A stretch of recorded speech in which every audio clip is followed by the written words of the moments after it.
So we'll just go ahead and get started. I am in the middle of two hands here on table 2 and 6.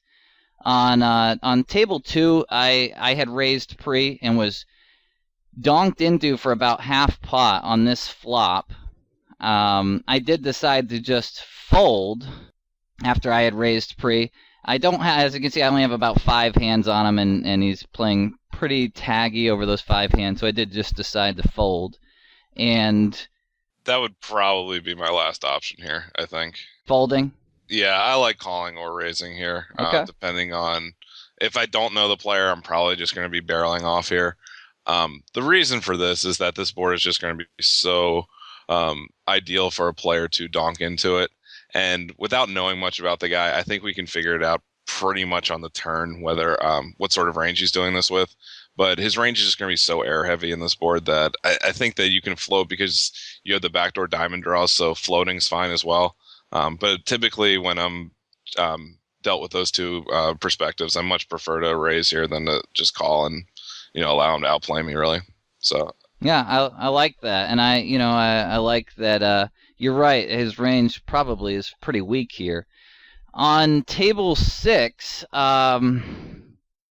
this player, 30-24 with 200 hands, had raised pre from the cutoff. It was my first orbit. I wasn't really sure exactly if I wanted to 3-bet this and if he would call with worse. So I did decide to just flat. I did flop trips, and the flop went check check.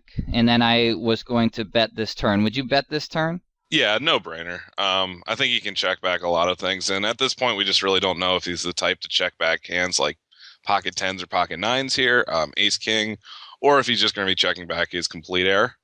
But I don't think much changes regardless, and we need to take advantage of either of those things. So I would definitely be betting here. Yeah. Okay. Great. I do bet $4 into 525, but he does snap fold. I think we can actually gain a lot from knowing that, though, because most better players are going to be checking back on that board with the intent of not giving up, or at least they're going to be balancing their giving up range there.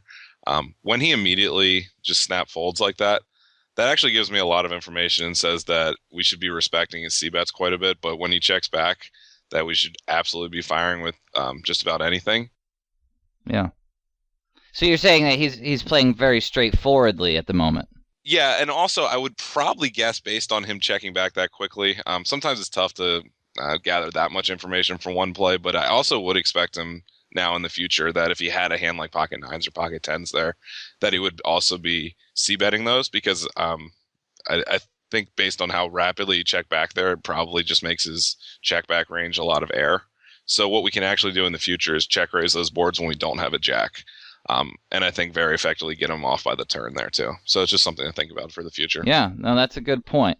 Let me mention something about table 4 where I had my first real question here versus a short stack. What I at the time was thinking was some sort of pro shorty. I'm starting to doubt that now. He min raises the button and I'm here with deuces. Now against the pro shorty, I would tend to 3-bet here and generally be willing to play for stacks with most pairs and a lot of Broadway hands. I'm not so sure if that's best versus someone that does not have pro shorty numbers. Now that I'm starting to see those numbers, I may have made a mistake here. What do you think about playing deuces here? Well, first of all, I have to say that I think like a lot of guys, I've probably overplayed this hand in the past. Now I'm just folding this hand really simply. And in the small blind here, I'm probably going to be folding deuces through 6s almost all the time, unless I'm playing really tight, and therefore I can turn it into maybe a 3-bet bluff. But I'm really not interested in either calling. How much does stack size play into your decision here? It plays into it a ton, really, because if we had something maybe like ace deuce here, I'd be much more happy to turn that into a 3-bet bluff. But considering we have absolutely no card removal, and I don't want to call off for 30 big blinds, which I believe that's sort of what we're forcing ourselves into if we 3-bet to something like 5 big blinds, 5.5, 6 big blinds.